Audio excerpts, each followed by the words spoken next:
The real HandsVideo, the blind HandsVideo, the HandsVideo who doesn't care what the screen looks like. Hi everyone, it is Thursday, what is today, the 26th at 11:37 a.m. 11:37. I'm just now finally starting to vlog. I thought about, okay, do I want to vlog? Do I not want to vlog? I was like, hell, I'll just go ahead and at least start a vlog. I've got so many videos that vlogs or just sit down and catch up videos that I have created, and then there's something about downloading them. I create them, I download them to one of my computer type things, and then they just sit there, and there's something about editing them that I don't know why I just don't do, but maybe it's just me right now feeling some kind of way where I'm like I want to be productive yet I'm not feeling productive. I'm not sick. Let's just get that out there right now. It's not an illness. It is an illness that has brought life itself to a halt, but it's not an illness in my system that is making me feel like I want to be productive but not turning around and being productive. Am I making any kind of sense? What am I doing?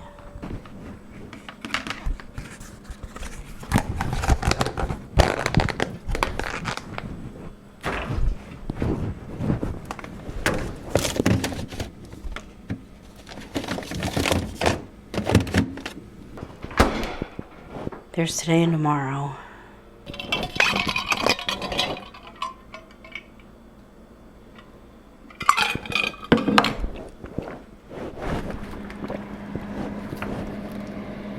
You know, I'm listening to this daily vlog from a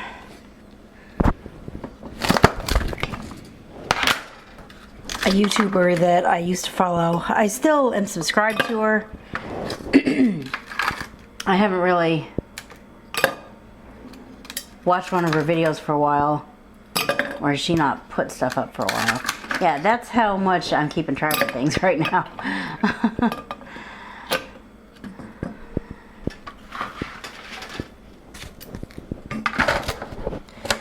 But I was watching her vlog, and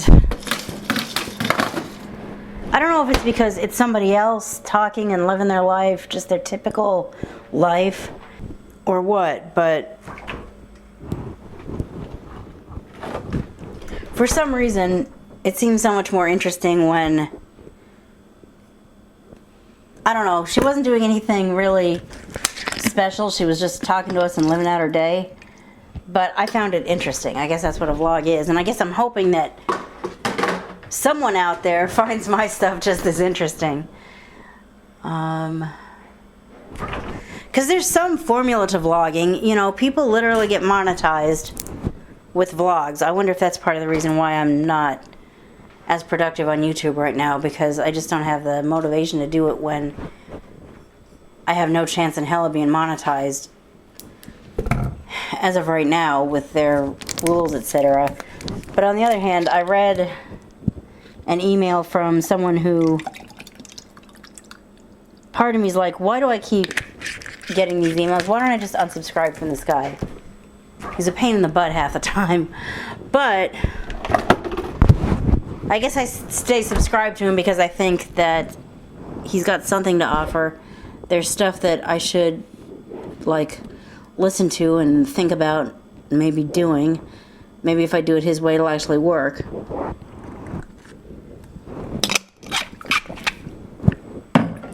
Or maybe if I do it my way, it'll work. If only I keep at it long enough. Like, there are some things that I'm gonna do my way, and that's just the way it is. For example, you can tell me every video, you should, like, get a camera, like a legit camera, and pay attention to what we can see. Well, I don't, and I'm not going to.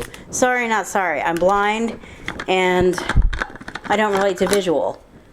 I know half my audience does, but maybe it's a matter of education, too. That there's more to life than what something looks like. And there's more to using a computer than the freaking mouse.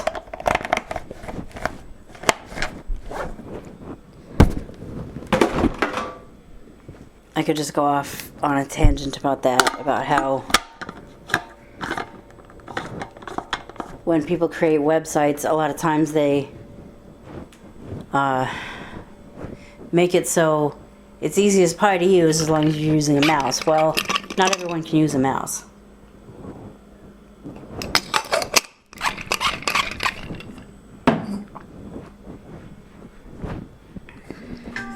One notification. Thursday. Phone. Now. Missed call. Button.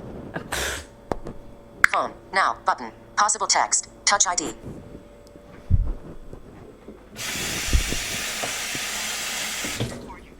When you've finished reporting, you may hang. Obviously, it wasn't important. Literally, the phone rang for half a second. And I call him back and get his voicemail immediately. I'm like, okay, fine, whatever. Anyway, I read this email from this guy who said, you don't deserve success on YouTube any less than the person who has 1 million subscribers. So, you know, he's right. Why does everyone else deserve it and I don't? It's not that I don't deserve it, it's that the way it's set up and with circumstances the way they are, it's going to take some time. It's going to take maybe a lot of time. I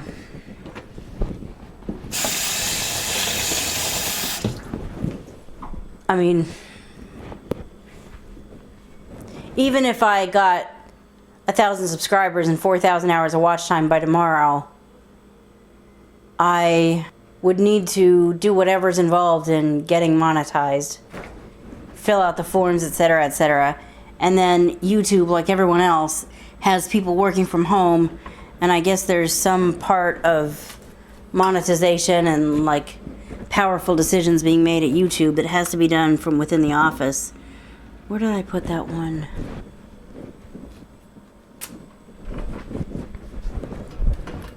There it is. I guess they can't tap into their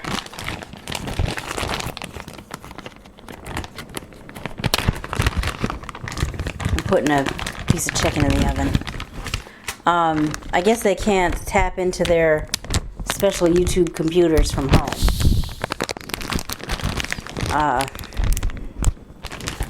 So even if I became eligible for monetization tomorrow, I would still have to submit a request and have that request approved, and that takes time in and of itself, let alone that takes time under normal circumstances. Then add to it the fact that no one can work from their office right now except me. Well, except me and my team and the people that work at hospitals and grocery stores and pharmacies like the place that I work at.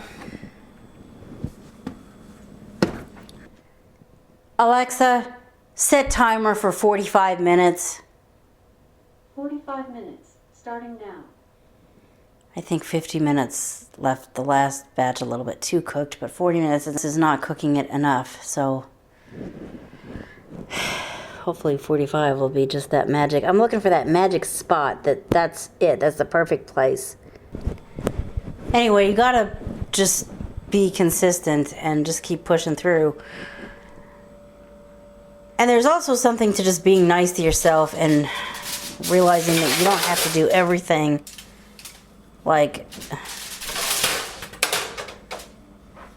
there's a sense of, okay, you don't have anything better to do. You don't have to work. You don't have to, go, spend more time doing videos. Spend more time doing, whatever you should be doing. Okay, some of that can get done, but it's also, there's nothing wrong with taking this time to let yourself rest either. And actually, let me tell you about my life. I did a kind of a sit-down video about what does this mean for me right now. I made it 5 days ago and I still haven't offloaded it off my audio camera, and edited it. But what does this mean for me? Well, first of all, it means there's a lot of people that are either not able to work because their business has temporarily closed because they can't do their business without violating social distancing rules, or they're not able to work in their office. They're able to do their job, but they have to do it from home. I'm not one of them. My office is still I don't even work in an office. I work in a warehouse. I seal envelopes for a mail order pharmacy. We're an essential business. We stay open. My boss gave me the other day, fortunately I haven't had to use it yet, but the other day she gave me a paper to give to a police officer should they pull the vehicle that I'm in over and say, "Why are you guys out?" The driver says, "I'm here, I'm out driving her because she can't drive herself." "Ma'am, what are you doing out?" "I have a paper for you to read from my boss explaining why, in spite of everything, I have to still work." And I'm not able to do it from home. Because I literally, arranging for me to do my part in the assembly line, that is getting the medications ready to ship out. Creating an assembly line from my home and my coworkers' homes is not something that my company has figured out a way to do yet. I don't know if they're going to figure out a way to do it. They're probably going to do what they've already done. Keep the warehouse open and done everything possible to make social distancing possible. I mean, literally, there's a whole section of the building that's just dead because it used to house our call center, and now everybody who works in our call center is working from home or else working from the other office building that we have. So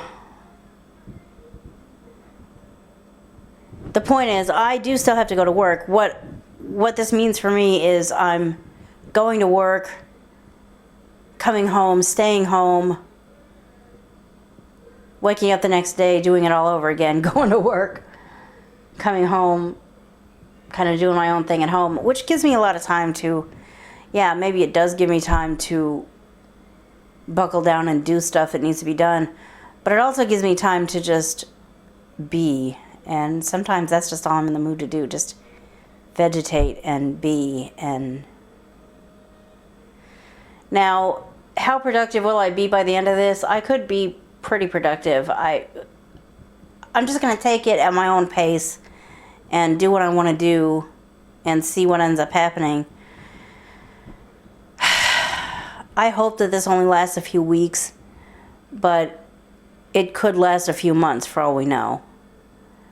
I just don't know. We can't predict. That's part of the problem. No one has any idea how the hell long any of this is going to last. We just know that we have a situation that some people get deathly ill from this and literally do get ill to death from this. And God rest the souls of anyone and everyone that loses their life behind this. And my deepest sympathy to anyone that loses someone that you loved to this. But, to some of us, if we come down with it, it's just a cold. To others of us, if we come down with it, it's one of the most vicious viruses we've ever had. To some of us, if we come down with it, it's what God will use to take us to that realm of life that we never come back from, that is so much better than this life. But the heartbreaking thing about it is the people that we leave behind will never see us again. At least not until they join us. And I think to assume, well, if we get it, then we get it, no big deal, is not very wise of us. And actually, this video was not supposed to originally be a rant about what do I think about the coronavirus, but Hell, we've started it. Why not just go there? I might put a link in the description below to a video that I think is the funniest take on it I've ever heard. Basically, they took a pop song and parodied it, and the point they were making is, how did those lyrics go? It's such a basic thing to understand. We won't all get sick if we just wash our dang hands. You know, and they made a good point. This does not count as washing your hands. Turn the water on, maybe get a little bit of soap, rub your hands together a couple seconds.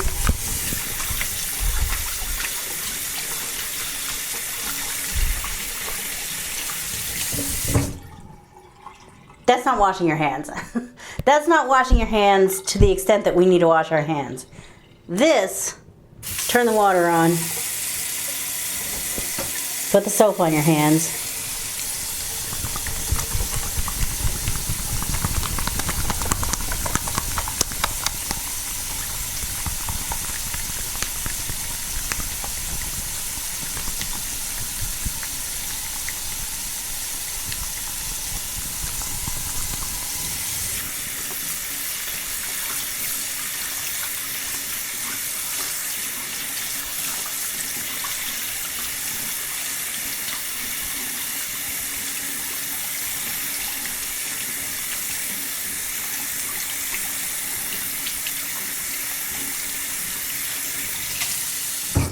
That's washing your hands. That might even be me taking longer than you really need to take. But when we've got something this nasty going around, that it literally grounds us, like as in back when you were a kid and you did something wrong, you're grounded. That's how we're grounded. I don't know what we as a society did to deserve this. Maybe nothing. Maybe it's just God, the universe, destiny, whatever you believe in, saying, you as a country, you as a society, you as a world need to slow down. It's a pretty drastic way for the divine to tell us to slow down, but I guess sometimes he, they, she, it needs to get our attention in drastic ways. Anyway, people make this big deal out of hand sanitizer, and I don't mean to say that hand sanitizer doesn't have its place, but I am not the only one to say hand sanitizer itself isn't necessarily going to kill the virus. Hand sanitizer is something that if you don't have access to soap and water, maybe you should go ahead and use. You probably should go ahead and use. I mean, guilty as charged. I probably don't use it as often as I should. But, you know, my way to fight this from a hygienic standpoint is to wash my hands as opposed to going crazy with the hand sanitizer. But was I going somewhere with that? Apart from where I just went? Well, if I was going somewhere, I'm not sure where I was going, so I'm going to go ahead and stop this for now.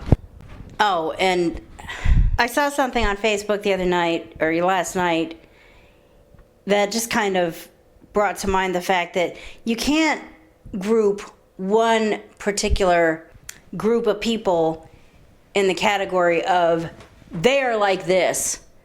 That's not necessarily true of all of them. I think it said something about,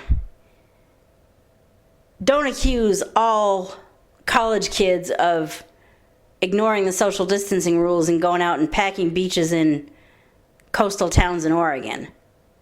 A lot of us are at home across town from our grandpa's house or even mom and dad's house trying to teach them how to do a Zoom meeting. Okay, they make a good point. Some people are out of college for spring break and completely ignoring, I mean, seriously, I might put a link to that in the description box below too. This weekend, there was a story on the news about how, I wonder if I can find that story instead of the whole first block of news on Sunday. The governor of my state called a press conference Friday and made an announcement saying, I'm asking everyone, please stay home, stay healthy, don't go out if you don't have to. Now, I stayed home. My church family stayed home. I'm not as involved in my church as maybe I will be at some point, or maybe I should be. But my church family stayed home. My church did a live stream, literally from the priest's house, because, last week they did it from, a very, very small crowd, like 5 people gathered at the church. But in light of what the governor said, the priest and the, I guess, associate priest said to each other, maybe we shouldn't even go to the church. Let's just do it from one or the other of our houses. It'll be different, but we really, in doing as we're told, we need to not go to the church, probably. So they didn't, and it was a different but nice experience. We did what we were told, but there was groups of people who overtly did not do what they were asked, and they went. Their idea of a staycation was to go 3 or 4 towns over and just pack the beaches. And they're missing the point. The point is, don't get close to people, because we could have this virus and not even know it, because it's such a sneaky little bitch. It comes on slowly, sometimes doesn't make you feel sick much at all. Which is why before I go to work every day, as of a couple of days ago, I've started taking my temperature. That's just part of getting ready for work.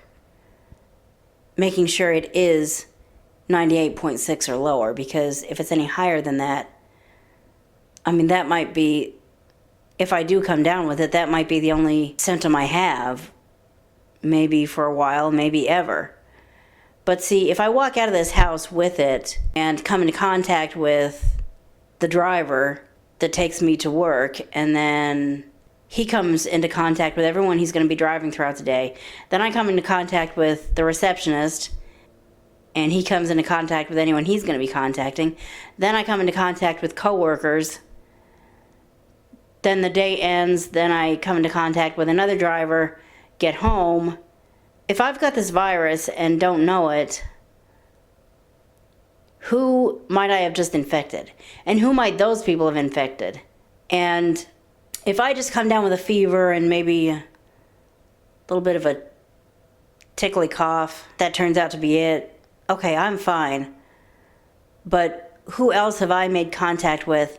And who else have they made contact with who might have really low immune systems, might just get slammed to the ground and beaten to a pulp with this virus, and might even not survive to see the other side of it? That's why the governors and the mayors are going so hog wild, in some people's opinions probably, with these stay the hell home orders. I don't know if any of them literally says stay the hell home, but my governor has said stay home and save lives. And literally, if your business cannot provide what you provide without promoting and living by the guidelines of everyone staying 6 feet away from each other, you cannot do business. She's literally closed every mall in the state. Literally, you can't get a haircut right now, professionally anyway, because there's no barber shops open, there's no hair salons open. They had to be closed down because the way the business works, the contact is too close. That's why this is such a big deal, because even if a handful of us, or even a big handful of us, I heard something like 80%, get it and we're fine. I get it. I've been where you are. When this whole thing started, I'm like, people are overreacting about a nasty ass cold. Maybe running a temp, maybe cough, not feeling good for a couple of days. We'll get over it. And for 80% of us, that might be all it is. But for the other 20%, or maybe more, depending on what this does to more people, it might be more severe than that. If I would have sat here and read the whole Facebook post that I ended up stopping and not finishing, and then not wanting to read again when I crossed it later. I mean, someone went into a lot of detail about what happened to them when they came down with it. It was pretty vicious to them. And I mean, there were times when he was running a high temp. He was feeling like hell. He was, you know, it was pretty severe, and he did end up testing positive. So I think it's just best for everyone. Those who might just come down with it as a cold, but really, who wants a cold? And especially those who would come down with it and it should be a cold, but because their immune system is so low and because they have health conditions already, it could land them in the hospital or worse. We really need to not shrug this off and say, this is bullshit. We should be doing life like we always do life, because if we do come down with it, it's not going to be the end of the world. Well, it could be okay, maybe it's not the end of the world for you, but isn't there anyone that's older or that's sick in general that you care about? Think about that person. If you get it and either don't realize you have it or have it and you're like, well, I've got it, but I'm feeling a little bit bad, but it's not a big deal. Okay, that's you, but what about that person that means so much to you that already has a compromised immune system or isn't all that healthy to begin with? You don't want to get around them and make them so sick they might not survive. So let's take this seriously. Let's do what we're supposed to do. Does it suck? Yeah. Do I want my normal life back? Yeah, but we just have to wait it out. And now that I've said that, I am going to go ahead and wrap this up because I don't want this to be too long to use TunesTube to upload. And who knows how long it already is. So I'm going to go ahead and wrap this up. Thank you for watching. Stay safe. Stay healthy. Stay home. If you can stay home, stay home. If you have to go out and get groceries or go to work, get your groceries, then come right home and stay there until this is over with. I don't know when it'll be over with, but it will eventually be over with. And all those places that I used to take paratransit to, but can no longer take paratransit to because I really can't sit and wait there anymore, will never feel so good to get back to. Please follow me on Twitter, or if you must, on Facebook. Check out the description below for services and petitions that I believe in, and I'll see you in the next video when you hear what I have to say.